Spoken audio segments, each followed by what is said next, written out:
In my video review of Transformers Beast-Wars Ultra Class Optimus Primal, I mentioned that I took him apart and I took out some gears.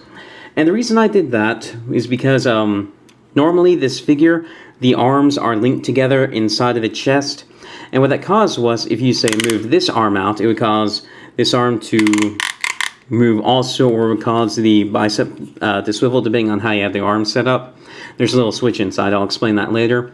It was a really annoying problem because it meant that to get his arms into a very specific pose, you had to hold one still while you did the other one, and it was just a really uncomfortable process, and it really dragged the figure down.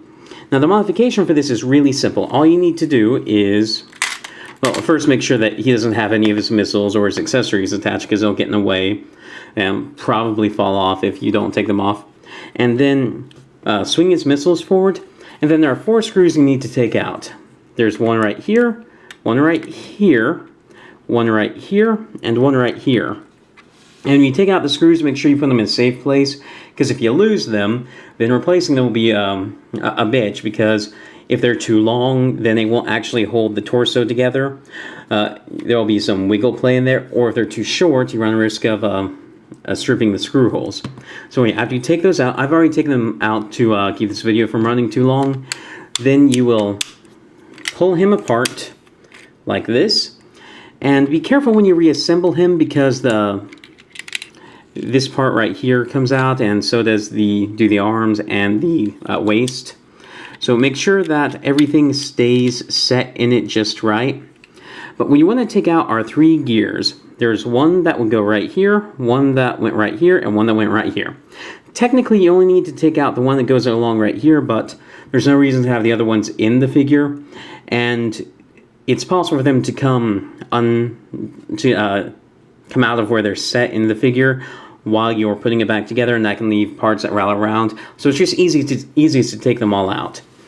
And these are the gears right here. Now if you notice, I'm not touching these gears with my hands. That's because they are disgusting. You can see a big glob of grease on that big one right there. And the gimmick needs the grease because even with this much grease, there's still so much friction because of how many gears are in this gimmick right here that it still sometimes will skip a gear rather than cause the arms to move how they're supposed to. And the way the gimmick would work is, you can see a gear inside of there. You would lift this lever right here and move it up and down, and that would cause the arms that are linked to perform a motion in tandem. Although getting this lever back into place is kind of a pain. There we go. Anyway, after you remove the gears, what you want to do to reassemble it is, like I said, make sure that the waist, the arms, including these 2 gears right here, which are linked to the mechanism inside the arms, you want to make sure those are set right, and you want to make sure that this gorilla head bit is set right too. Then you will bring this down, bring it together, bring the missile pods forward, and that will give you access to the screw holes again. And I'm going to put 2 screws in this just so that you can see what the final product is like, and because I want to talk to you about how to make sure they have the arms set right for this mod.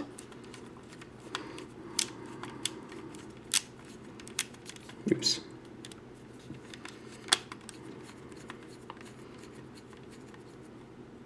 One screw in, and the next screw. One thing that's nice about this is that the all 4 screws are the same size, so you don't need to segregate them based on where they come from. Like, you don't need to keep these 2 screws separate from these 2 screws. So once you get your screws back in, again, I'm only putting in 2 to keep the running time of this video from being too long. Now what you want to do for the arms, oops.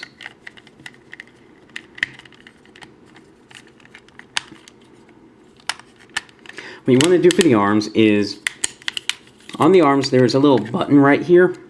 This button right here determines whether the gimmick would have caused the arms to move in and out when you move the lever, or cause the wrist to spin. The reason for that is, in monkey mode, he would bang his chest like this, And in the robot mode, he would twist his arms, so if you had his swords, it'd be like he had a spinning arm gimmick. And the way you set that is there's a button on the side right here. When it's up, it causes the arms to have a ratchet. When it's down, it causes the bicep to have a ratchet, but this to be free. What you want to do is make sure it's set up so that the upper arms have a ratchet here. You want to do that because this is going to bear far more weight than this will, and this is already kind of tight enough for how much weight it's going to hold. So you want to make sure it's set like that. Also because this ratchet here sounds a lot less scary than this ratchet right here. I mean, I feel like I'm going to break it when I use the ratchet of the bicep swivel, but this ratchet sounds fine. I mean, it might still break, but I haven't actually opened up the mechanism to see how it works. I'm just basing it on how it feels. Anyway, once you have it set like that, then the arms are really nice, easy to use, and they're not problematic in the least. And that is how you make Optimus Primal a super duper awesome figure and totally worthy of a place in your collection. So I fix and review Transformers, Power Rangers, Macross figures, lots of stuff like that. If any of that sounds interesting, please subscribe.